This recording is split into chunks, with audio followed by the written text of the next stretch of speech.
이제 마지막 16장을 통해서 로마서가 마무리가 되어 가는데요. 마무리되어 가면서 지난 시간에 이어서 바울이 자신과 함께 했던 수많은 동역자들이죠. 믿음의 동역자들 한 사람 한 사람들을 이름을 거론을 해가면서 그들이 어떻게 자신의 삶에 또 믿음의 안에 또 교회 안에 또 하나님 안에서 그런 삶을 살았는지에 대한 이야기를 계속해서 특징들을 고백하고 그들의 어떤 사역들에서 감사의 표현을 하는 마지막 마무리를 이 16장에서 하고 있습니다. 바울에 의해서 참 많은 교회가 세워졌지요. 지금의 터키지요. 지금의 터키가 대부분 바울이 세운 많은 교회들이 세워졌지요. 지금은 뭐 거의 존속하진 않지만 그러나 당시에는 대부분이 바울에 의해서 세워진 교회, 그리고 그 교회가 또 다른 교회를 세워가는 그런 교회의 확장과 부흥들이 처음 이 성경시대의 교회들이 대부분 이루어졌습니다. 그렇게 수많은 교회들이 세워졌음에도 바울이 직접 그 모든 교회를 다 다루거나 교회를 이렇게 관리하거나 지도하지는 않았습니다. 그럼에도 불구하고 교회는 점점 더 부흥하고 성장해가고 한 교회가 또 다른 교회를 세워가는 그런 확장되어져 가는 역사를 일어났습니다. 그런 교회가 부흥하고 성장하는 데에 교회가 아무런 문제가 없었을까? 날마다 그렇게 그냥 부흥하고 성장하며 그렇게 성령이 충만한 교회였을까? 아닙니다. 절대 그렇지 않습니다. 오히려 어쩌면 지금 현대 교회 못지않는 그런 교회 안에 수많은 문제들을 가지고 있었고요. 어쩌면 지금보다 더 심했는지도 모릅니다. 왜냐하면 복음의 초창기에 있기 때문에 세상의 우상과 그리고 복음이 충돌하는 그런 상황들이 너무 많이 이루어졌거든요. 더더욱이나 로마라고 하는 거대한 제국이 지배하는 그러한 우상과 황제 숭배와 이런 것들이 너무 강력하게 지배되어지는 시대였기 때문에 순결한 복음을 지킨다는 게 지금은 비교가 될 수 없을 만큼의 어렵고 힘든 시대였습니다. 그런 상황에서 교회가 어떻게 성장하고 부흥할 수 있었을까? 그러면서 충돌하고 수많은 다툼과 수많은 문제들이 교회 안에 있었다라는 겁니다. 그럼에도 불구하고 어떻게 그렇게 교회가 성장하고 부흥할 수 있었을까? 바울 서신을 보게 되면 대부분의 바울 서신의 성경들이 그 교회에 칭찬하고 격려하는 그런 내용보다 내용면에 있어서는 오히려 신앙적인 것과 교리적인 것과 교회를 바로 세우고자 하는 그러한 가르침이 대부분이었습니다. 그 문제를 다루고 그 문제를 다시 가르치어서 세워서 건강한 교회를 세우고자 하는 내용들이 바울 서신의 대부분이다 그렇습니다. 그것은 반대로 생각해 보면 그만큼 교회가 문제가 많았다는 거예요. 그만큼 교회가 힘들고 한 교회가 세워지는데 어렵고 힘들었다는 거거든요. 조금이라도 눈을 돌리면 교회가 금세라도 무너질 것 같은 그러한 교회들이 너무 많았다는 거거든요. 그런데 그런 교회들이 건강한 교회로 탈바꿈하게 되고 그런 교회들이 든든하게 교회가 세워지고 그래서 더 많은 교회들이 확장되어 갔다는 게 놀라운 일입니다. 어떻게 가능할 수 있었냐는 거죠. 문제투성인 교회가 어떻게 든든한 교회를 세워줄 수 있었냐는 거죠. 우상덩어리와 이단과 사이비들이 난무하는 그런 교회 안에 그런 시대 안에 어떻게 교회가 그렇게 건강한 교회를 세워줄 수 있었을까라는 겁니다. 궁금하지 않습니까? 이 로마서 같은 경우는 마찬가지입니다. 로마서도 교리적인 부분과 신앙생활적인 부분을 우리가 두 가지로 나눠졌다고 했습니다. 로마서가 어렵고 힘든 부분이 그것 때문입니다. 로마라고 하는 거대한 대제국에서 신학적인 거, 사회적이고 문화적이고 정치적인 이 모든 것들이 바울은 그 문제를 신앙적으로 성경적으로 풀어내야 했습니다.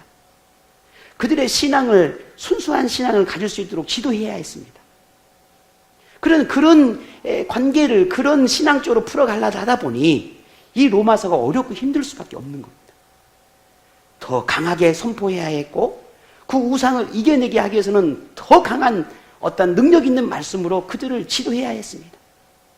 그러지 않으면 견딜 수 없었고 그러지 않으면 교회가 무너질 수밖에 없었기 때문입니다. 그러니 오늘 지금 이 시대가 이 로마서를 대하니 부딪히고 힘들고 어렵고 나와 맞지 않는 그런 말씀으로 다가오는 것은 어쩌면 당연할는지도 모릅니다. 그러나 신앙적으로 하나님의 말씀으로 대하면 오늘 이 시대가 이 로마서가 얼마나 필요한지 모릅니다. 왜? 어쩌면 처음 로마의 그 시대의 성경 시대와 비슷한 부분이 너무나 많기 때문입니다. 그럼에도 로마서를 대하는 오늘 우리의 모습은 어렵고 힘들고 내게 책망이 다가오고 꾸지람으로 다가올 그렇게 느껴지는 게 참 안타까운 건 사실이에요. 그 깊이나 생각을 따져보면 너무나 귀하고 이 시대에 정말 필요한 말씀인데 참 우리의 듣는 마음이나 깨닫는 우리의 신앙의 정도가 너무나 얕다라고 하는 사실에 참 너무 안타까운. 근데 우리만이 아니라 제가 우리 교회를 두고 하는 말이 아니라 이 시대의 교회를 두고 하는 말입니다. 자, 오늘 우리는 그렇게 교회 하나가 세워지고 그렇게 그 교회가 흔들고 세상에서 흔들면서도 겨우 버티고 또 버티고 또 버티면서 그 한 교회가 든든히 세워져 가고 그 교회가 다시 한 교회를 또 세워가고 그 교회가 또 다른 교회를 또 세워가고 그렇게 시대와 상황과 맞서 싸우면서 교회가 하나씩 세워져 갔습니다. 그게 어떻게 가능했냐라는 거죠. 이처럼 교회가 그렇게 세워져가는 모든 그 원인에는 바울이 있었던 것이 아니라 물론 당연하지만 이 바울과 함께 사역했던 수많은 동역자들이 있었기 때문에 가능했다라는 겁니다. 지난 시간에 베베라고 하는 사람에 대해서 우리가 함께 이야기를 했지요. 오늘 바울은 또 다른 인물을 소개합니다. 브리스가와 아굴라라고 하는 부부예요. 성경에 부부가 흔치 나오지 않습니다.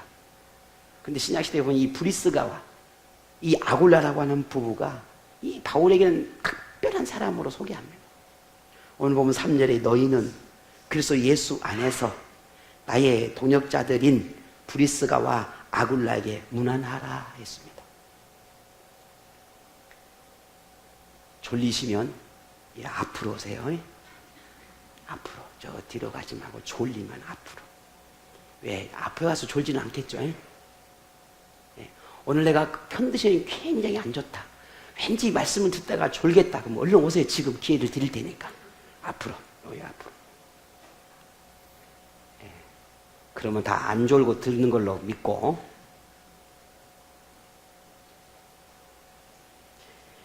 이 브리스가와 혹은 다른 사도행전에 보면 브리스길라라고 나옵니다. 오늘은 브리스가라고 나오는데 같은 사람입니다. 이 브리스길라와 아골라는 부부예요. 본래 로마에서 살던 사람이었습니다. 본래 로마에서 살던 유대인이었는데 그 당시에 로마 황제였던 글라우디오라고 하는 황제가 로마에 살고 있는 모든 유대인들을 로마에서 추방을 시켜버립니다. 다 나가라, 로마에서.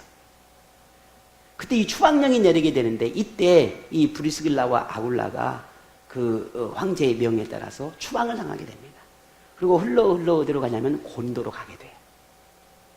그래서 이 고린도에 가서 살다가 그때 바울이 이 고린도 지역으로 전도를 옵니다. 근데 전도를 오게 되는데 어디 가서 어떻게 전도해야 될지 알 수가 없잖아요, 바울이. 그래서 전도를 하다가 부부를 만나게 되는 게 이 브리스길라와 아굴라예요. 그에게 복음을 전하게 되고 그가 그 복음을 전함을 통해서 바울과 이 부부가 교회를 세우게 되는데 그 교회가 고린도 교회입니다. 그래서 고린도 안에 이 고린도 교회가 세우게 돼요. 그래서 그 고린도 교회가 세워져서 지난 시간에 말씀드린 겐그레아 교회가 세운 이유도 그런 영향에 의해서 겐그레아 교회가 발음이 겐그레아 교회가 왜 이렇게 어려워, 그죠? 다음에 이름 나올 건데 이름도 겁나게 힘듭니다. 그런 교회가 세워지는 일들이 일어나게 됩니다. 특히 저는 브리스길라라고 하는 이름이 훨씬 입에 익숙해서요, 그냥 브리스길라라 하겠습니다. 브리스가, 이보다는 브리스길라가 익숙해서 그냥 똑같은 사람이에요. 오늘 성경에는 브리스가라는 건데 자꾸 목사님은 브리스길라 그러는 건데 똑같은 사람입니다. 브리스길라와 이 아굴라의 본래 직업은 천막을 만드는 사람이었습니다. 근데 이 복음을 받아들이고는 너무 그 복음 안에 심취하기 시작합니다. 은혜 안에, 우리말로 말하면 은혜에 푹 빠지게 되는 거예요. 그 당시만 해도 이 바울이 복음을 전할 때는 순수하게 외부적인 그러한 그 지원이 없으면 선교 사역을 하기가 힘든 시대였습니다. 그럼에도 불구하고 배를 타고 걸어서 가까이 이 아시아 전 지역을 이렇게 전도를 하려면은 그만큼 어렵고 힘들었죠. 때로는 그래서 이 바울은 천막을 만드는 기술을 가지고 있었던 모양입니다. 그래서 자기도 천막을 만들어가지고 그놈 팔아가지고 선교부로 쓰기도 하고 하기도 했습니다. 그런데 그 일을 함께 누가 했냐면 오늘 이 브리스길라와 아굴라가 함께 했다라는 거예요. 경제적으로 이 바울을 선교 사역을 하는 데 있어서 많은 도움을 줬던 그런 사람 중에 한 사람이었습니다. 지난 시간에 베베도 마찬가지였고요. 그래서 바울은 이들 부부를 아주 각별하게 여겼습니다.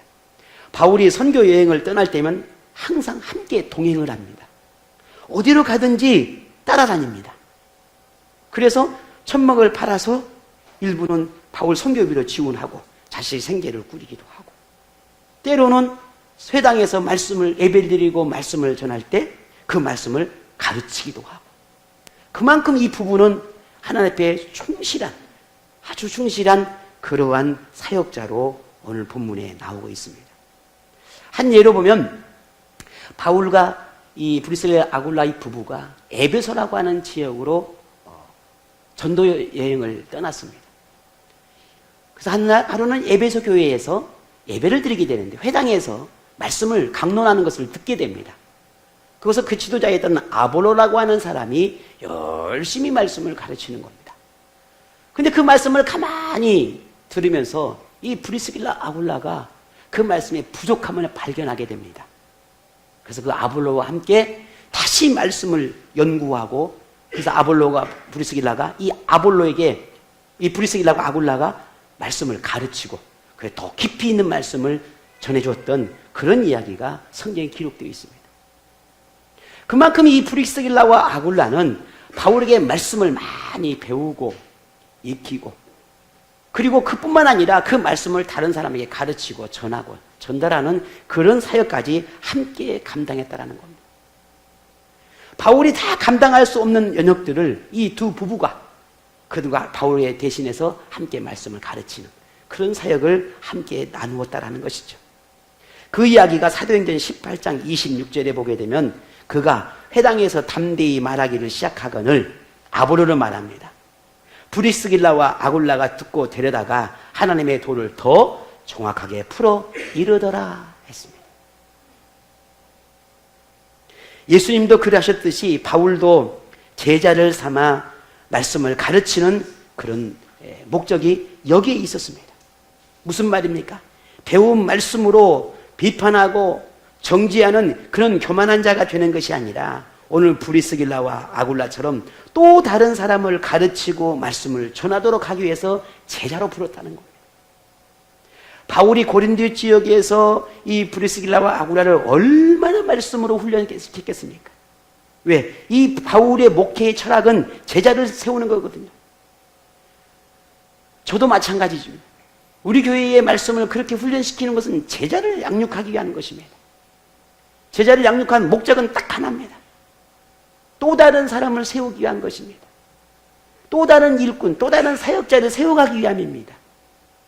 목사가 미치지 못한 영역, 미처 목사가 미치 못하는 그 영역들을 훈련된 자가 말씀을 가르치고 양육하고 말씀으로 케어가기를 원하는 그런 목적이 있기 때문에 제자를 세우는 것입니다.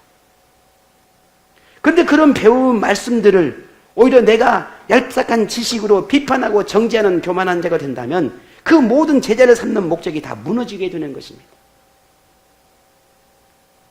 브리스길라와 아굴라처럼 그렇게 또 다른 사람을 세우고 자신이 배우고 익히고 그 모든 하나님의 말씀들을 열정을 가지고 다른 사람을 세워가고 가르치기 위해서 수단이 따르는 것입니다. 이게 오늘 이 부부의 아름다운 모습입니다.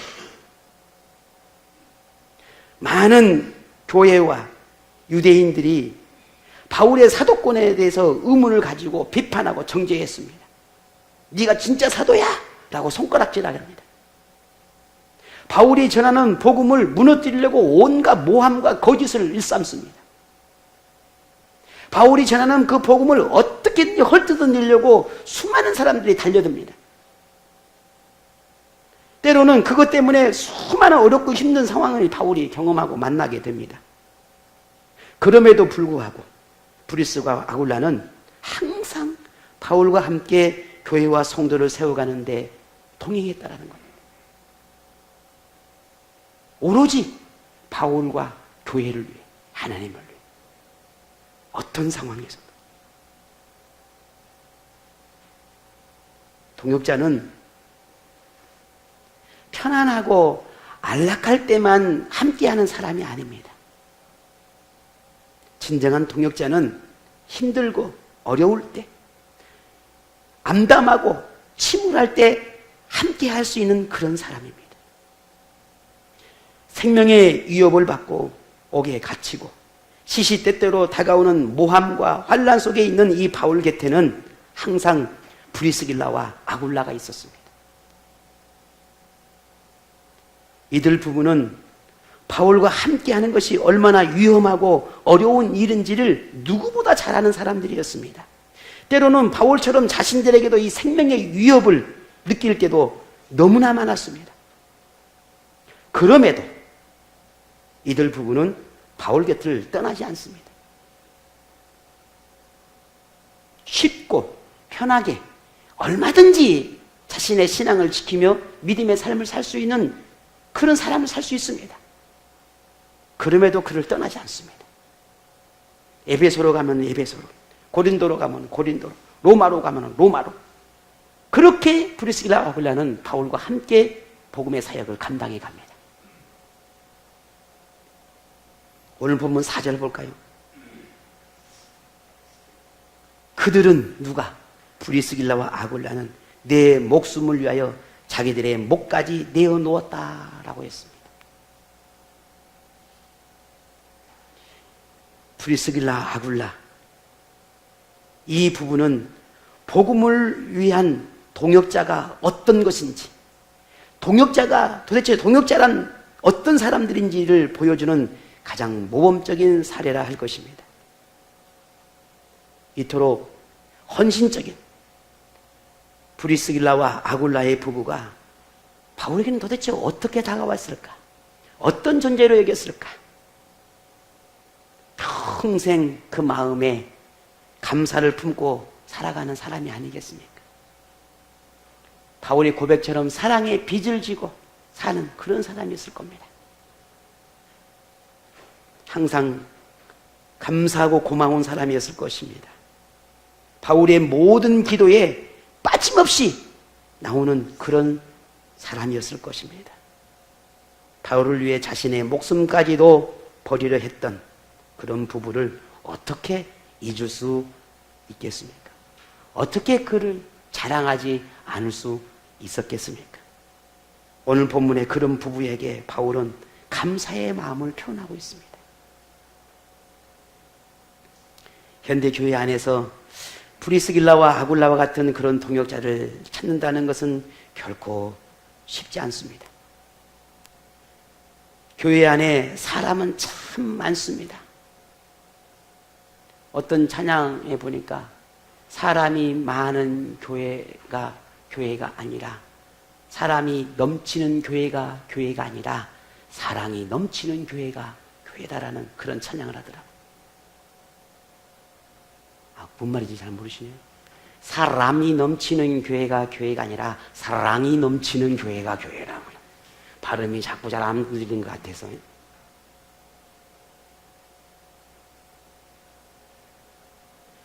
교회 안에 사람이 많지만 교회 안에 신실한 일꾼을 찾기가 쉽지 않은 시대입니다. 오늘 이러한 시대, 지금 이러한 시대에 오늘 저와 여러분이 우리 교회 공동체 안에 보석과 같은 그런 동역자가 되기를 바랍니다. 나만 빛나는 그런 동역자가 아니라 목사를, 믿음의 지체들을 빛나게 하는 그런 동역자가 되었으면 좋겠습니다. 하나님은 그런 동역자를, 하나님이 그를 빛나게 하십니다. 결국 겉으로 보여지는 이 바울 서신의 모습들이 바울의 헌신이, 바울의 수고로움이 다 보여집니다. 그러나 우리가 볼 때는 바울의 위대함이 보이지만, 그러나 하나님은 그 바울의 위대하게 만드는 그 수많은 사람들을 빛나게 했습니다. 이게 하나님의 법입니다. 하나님은 그들을 복되게 합니다. 그들의 삶을 복되게 했다라고 하는 사실이. 프리스길라와 아굴라, 이들 부부가 그토록 헌신적인 삶을, 그렇게 바울과 함께 동역할 수 있는 그런 삶을 살았던 이유가 뭘까? 바울과 굉장히 친했기 때문일까요? 아니면 바울이 너무너무 좋아서일까요? 좋으신 분 앞으로 그랬어요. 네, 좋으신 분 앞으로 와요. 앞으로 다시 옮기세요. 바울과 너무 친해서? 아니면 바울이 너무 좋아서? 아니, 물론 그랬겠죠. 그러나 브리스길라와 아굴라는 그런 헌신은 바울이 좋아서가 아니라 하나님의 은혜 때문입니다. 하나님의 사역을 감당하고자 하는 열정 때문이고, 하나님의 말씀에 순종하는 믿음으로 살고자 하는 그 믿음 때문에였다는 사실이에요. 바울이 좋아서가 아니에요. 이들 부부는 바울의 동역자 이전에, 그런 삶을 살아가기 이전에 하나님의 은혜에 붙잡혀 사는 사람이었습니다. 복음의 능력을 깨달은 사람이요, 십자가의 구원을 품고 사는 그런 사람이었다는 겁니다.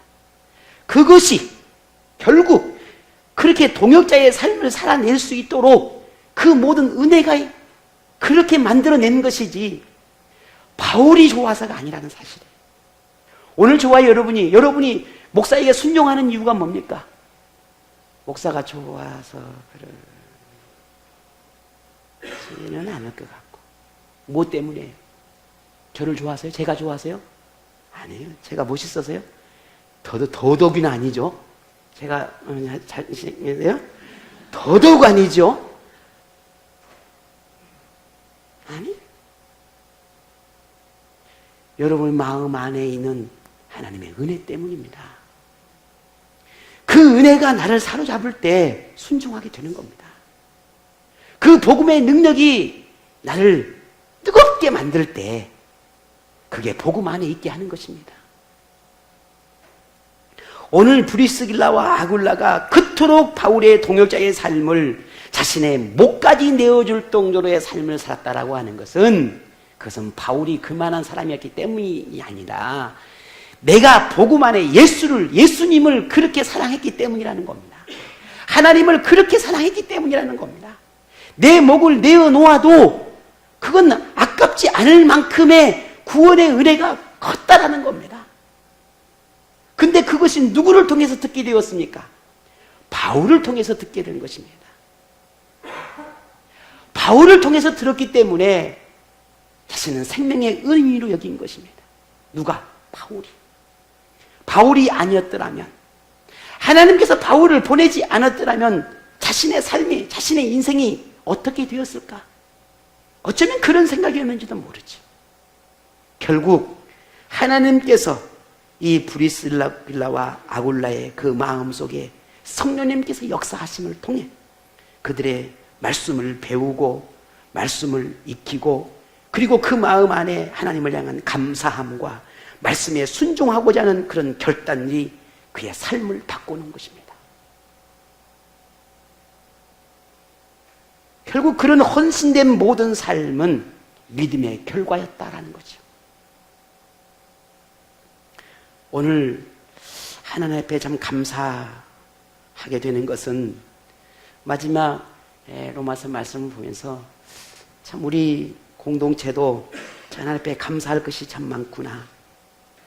지금 우리 공동체가 지금에 이를 수 있었던 그 모든 것들은 여러분 모두가 각자의 믿음의 분량을 따라 그렇게 믿음의 삶을, 헌신의 삶을, 수고의 삶을 살았기 때문입니다. 우리 모두가 다 내몰라라 했다면 우리 교회가 어떻게 되었겠습니까? 지하에서부터 시작된 교회가 3번이나 이사를 해가며 세워가는 이 교회가 어떻게 지금에 이를 수 있었겠습니까? 여러분 기억하십니까? 지금도 그때를 기억하면 하나님의 은혜를 고백하지 않을 수 없습니다. 그 험난한 시간들을 보내면서도 단 한 번도 불평해 본 적이 없었습니다. 고맙고 감사하며 고백이 늘 우리 안에 있었습니다. 이제 우리가 등 따시고 배부르니까 자꾸 우리 입에서 불평, 불만이, 부정적인 이야기들이, 이제 나의 요구들이 내가 원함을 찾기 시작합니다. 주신 모든 것에 감사하고 그저 있는 것에 감사하고 베푸신 것에 감사했던 오늘 우리가 언젠가부터 자꾸만 뭔가 내 눈을 찾고 구하고 요구하고 이러기 시작해.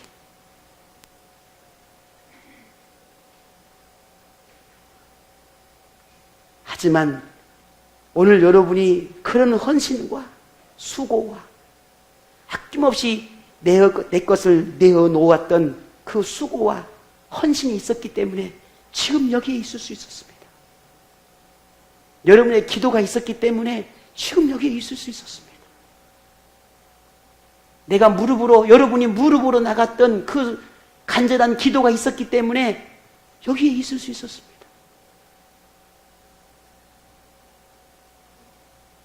오늘 우리 브리스길라와 아굴라 같은 똑같은 그런 헌신과 수고와 그런 모습은 찾을 수 없다 할지라도 오늘 우리 모두는 그렇게 믿음을 따라서 때로는 순종하고 그렇게 충성하며 살고자 하는 그런 결단으로 그런 일꾼된 삶을 살고자 지금 여기까지 온 것 아닙니까? 오늘 우리가 그 믿음을 이어갔으면 좋겠습니다. 그 헌신과 수고를 변질시키지 않는 오늘 우리가 되었으면 좋겠습니다. 오늘 여러분 수고하고 예수고 기도하고 섬기고 이 공동체를 위해 헌신하는 그 모든 여러분의 수고로움에 하나님의 축복이 함께하기를 축복합니다. 평생 그 수고로움을 하나님께서 갚으시고 베푸시고 은혜를 부어주시기를 축복합니다. 바울은 이어 5절에서 13절에까지 많은 사람들의 이름들을 나열을 해갑니다. 에베소에서 처음 복음을 받아들였던 이방인 출신의 사랑하는 에베네도,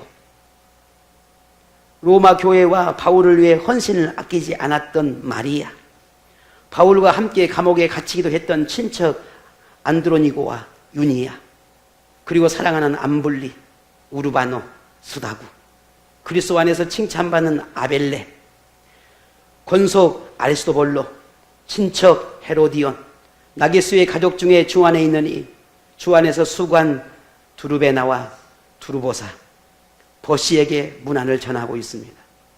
그리고 택함을 받은 루포와 그의 어머니, 아순그리도와 블레곤, 허메와 바드로바, 허마와 그의 형제들, 빌럴로고와 율리아, 네로와 그의 자매들, 그리고 올룸바와 그와 함께 모았는 모든 성도들에게 문안을 전한다라고 말하고 있습니다.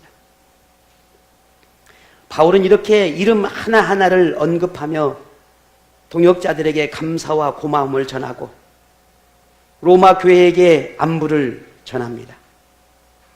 이들 모두는 복음을 위해 사는 바울을 위해서 어떤 모습으로든지 협력하고 수고하기를 귀하게 여긴 그런 사람들이었습니다. 하나님과 교회와 사도들에게 인정받고 칭찬받고 존경받을 만한 동역자였습니다. 바울과 함께 기꺼이 감옥에 갇히기도 하고 환난과 핍박을 나누었던 동역자입니다.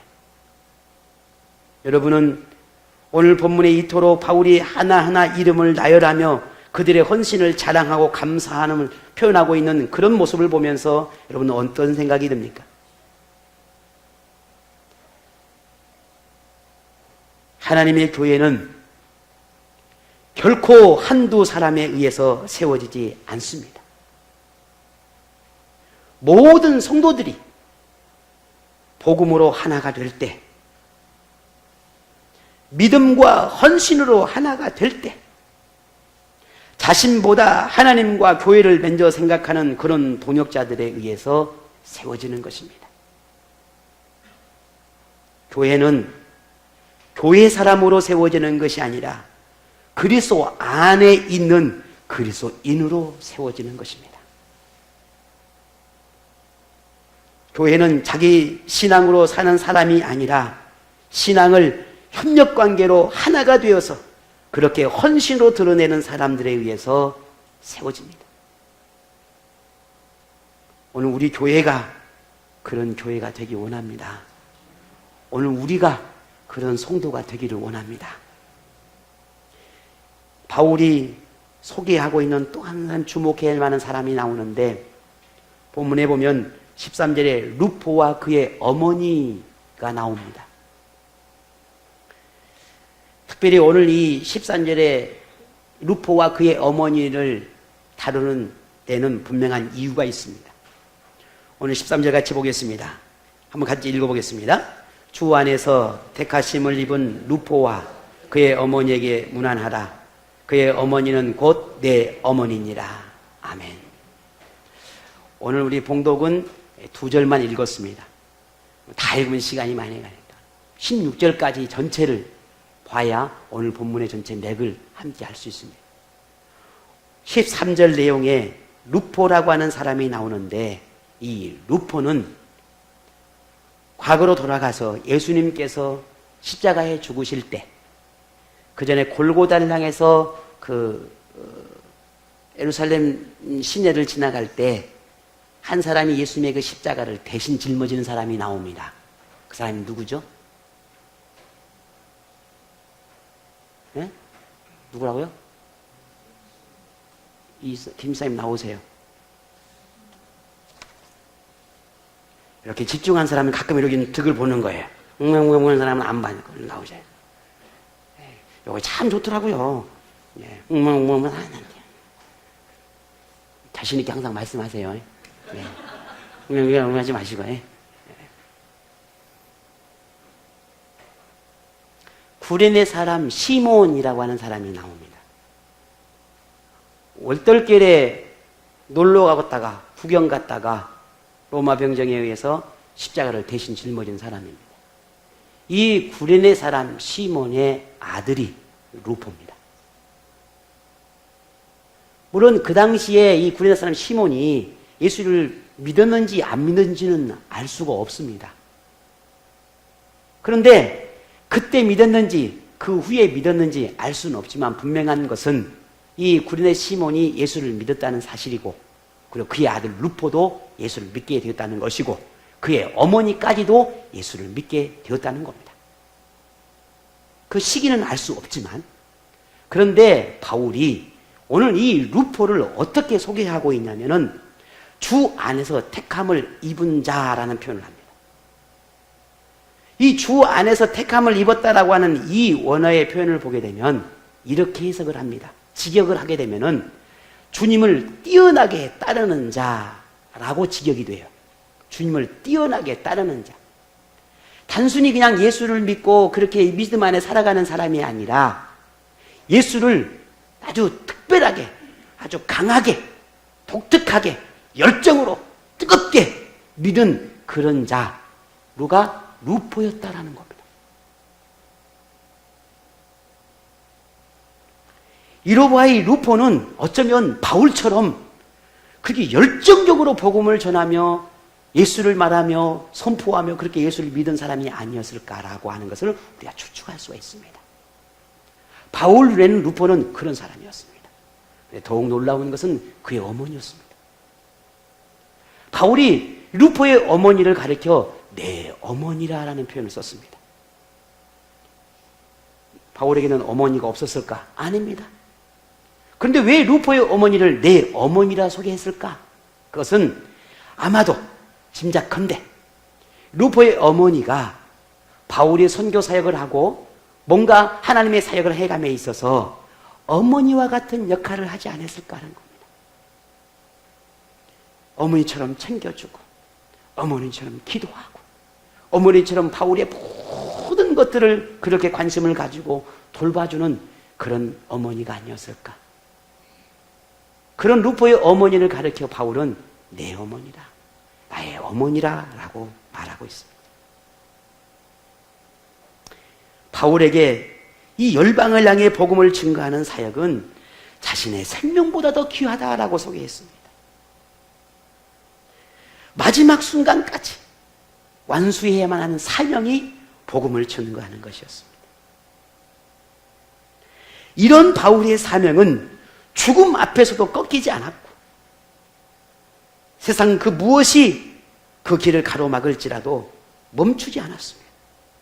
마지막 순간까지 사명을 감당할 수 있었던 것은 바울을 위해 그렇게 격려하고 기도하고 협력하는 수많은 동역자들이 있었기 때문에 가능했습니다.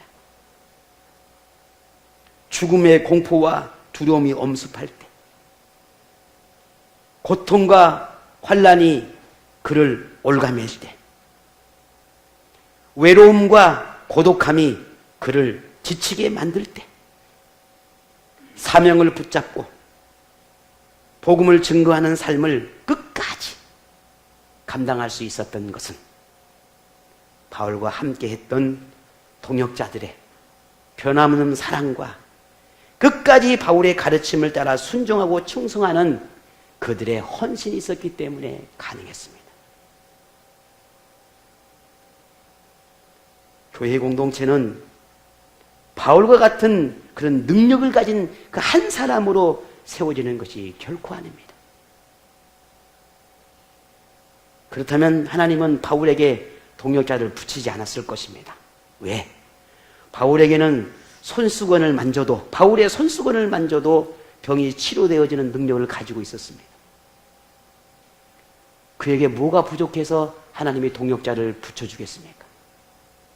그렇지 않습니다. 하나님의 교회는 바울 한 사람으로 세워지는 것이 아니라 수많은 믿음의 사람들의 헌신에 의해서 세워진다는 사실입니다. 그렇게 바울과 함께 사역하는 동역자들이 있었기에 교회는 든든히 세워갈 수 있었습니다. 우리 공동체 모든 지체들이 당연히 목사에게 동역자의 삶을, 동역자 의식을 가져야 하겠지만 더 중요한 것은 믿음의 지체들 간에도 동역자 의식이 필요하다는 사실입니다. 이 동역자의 서로가 서로에게 동역자가 되어줄 때 교회는 건강한 교회가 될 수 있습니다. 오늘 옆에 분에게 집사님, 성도님, 누구누구님 그러면 나의 동역자입니다. 인사하세요. 옆에 그렇게 말씀하세요. 홍석도님, 신사님 아내이기 전에 동역자라니까요. 아니에요. 막 인상하네요. 네, 그렇게 생각하는 줄 압니다. 내가 동역자가 되어드리겠습니다. 그렇게 옆에 분에게. 내가 동역자가 되어드리겠습니다. 네. 하나님의 뜻과 말씀에 순종하고 주어진 역할과 직분에 충성하고 자신이 무엇으로 이 교회를 섬길지, 내가 어떻게 목회자를 섬길지, 내가 어떻게 내 이 믿음의 지체를 섬길지, 내가 어떻게 우리 지체원들을 섬길지, 내가 순장으로서, 집사로서, 내가 이 교회에 사랑하는 성도로서 나는 어떻게 하나님의 일을 위해서 이 교회를 섬길지를 고민하고 기도하는 사람. 그렇게 그런 마음으로 모두가 다, 온 교우들이 다 한 마음이 되어지고 한 뜻을 품고 한 방향을 향해서 나갈 때 그 교회는 좋은 교회, 건강한 교회, 행복한 교회가 될 수 있습니다. 오늘 그런 교회 우리가 만들어 갔으면 좋겠습니다. 여러분이 만들었으면 좋겠습니다. 목사가 열심히 만들어 가겠습니다. 그렇게 우리 모두가 하나가 되십시다.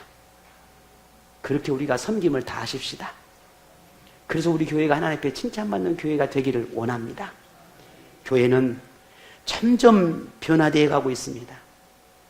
세상은 교회를 변질시키고 그리스도인들을 하나님의 말씀에서 떠나게 하려고 온갖 다양한 반복들로 유혹하고 있습니다. 이러한 때에 하나님은 우리에게 바울을 통해서 말씀하십니다. 하나님의 교회가 나아갈 방향이 무엇인지, 하나님의 부름을 받은 그리스도인들이 어떻게 교회를 지킬 수 있는지 그 비결을 오늘 말씀을 통해서 우리에게 말합니다. 그것이 무엇입니까? 동역자가 되는 것입니다. 내가 한 발 물러나서 비판하고 평가하는 자가 아니라 내가 한 발 더 가까이 가서 동역자가 되는 것입니다. 이것이 오늘날 교회가 세상과 맞서 승리할 수 있는 비결입니다. 그렇게 교회가 연합하고 서로가 협력할 때 교회는 더욱 하나님 앞에 아름다운 교회로 세워질 수 있습니다. 지금까지 오늘 여러분이 동역자로서 교회와 목회자를 섬기고 수고함에 감사를 드립니다. 하나님의 뜻에 순종하며 충성하는 동역자가 되어 주셔서 고맙고 감사합니다. 오늘 우리가 그런 마음, 그런 생각, 그런 충성된 우리의 신앙을 더욱더 예쁘게 아름답게 이어갔으면 좋겠습니다. 이제 우리가 이 세상 속에서 더욱 아름다운 교회, 교회다운 교회를 만들기 위해서는 우리가 한 비전을 품었으면 좋겠습니다. 그러기 위해서는 오늘 저와 여러분이 세상의 풍습을 따르고 하나님의 말씀을 회방하고 십자가의 복음을 훼손하고 변질된 복음으로 교회를 분열과 다툼으로 일으키는 이들로부터 교회와 성도와 목회자를 지켜내는 그런 동역자가 되어야 합니다. 목회자의 가르침에 순종하는 그런 동역자, 목회자의 목회를 협력하여 선을 이루는 동역자, 말씀으로 가르침을 받아 일꾼이 되어지고 또 다른 일꾼을 세워가는 그런 동역자가 되어 주십시오. 혼란과 위기 속에서도 흔들림이 없이 사역하는 그런 동역자가 되십시오. 하나님의 복은 믿음의 동역자를 향하고 하나님의 구원은 헌신하는 동역자를 향하고 하나님의 뜻은 하나님의 말씀을 붙잡고 순종하는 동역자를 향하고 있습니다. 모두가 하나님의 나라를 위한 동역자라고 하는 사실을 우리가 기억하며 오늘 서로 섬기고 기도하고 협력하고 그렇게 하나됨을 위해서 노력하는 그런 신실한 하나님의 동역자들, 그런 지체들이 되기를 바랍니다. 오늘 김 이사님이 기도를 하셨는데 그런 기도의 모든 기도가 오늘 우리 모두가 동일한 마음, 동일한 바람을 품는 그런 우리 모두가 됐으면 좋겠습니다. 하나님과 교회와 믿음의 지체와 목회자를 위해 자신을 내어 주었던 베베처럼, 브리스길라와 아굴라처럼, 그리고 수많은 믿음의 동역자들처럼 그들을 닮는 오늘 우리가 되기를 원합니다. 그런 여러분을 하나님께서 은혜와 복을 베푸시기를 간절히 축복합니다. 우리 공동체가 그런 동역자 의식을 가지고 부흥하고 성장해 가는 그런 좋은 하나님의 교회가 되기를 간절히 원합니다.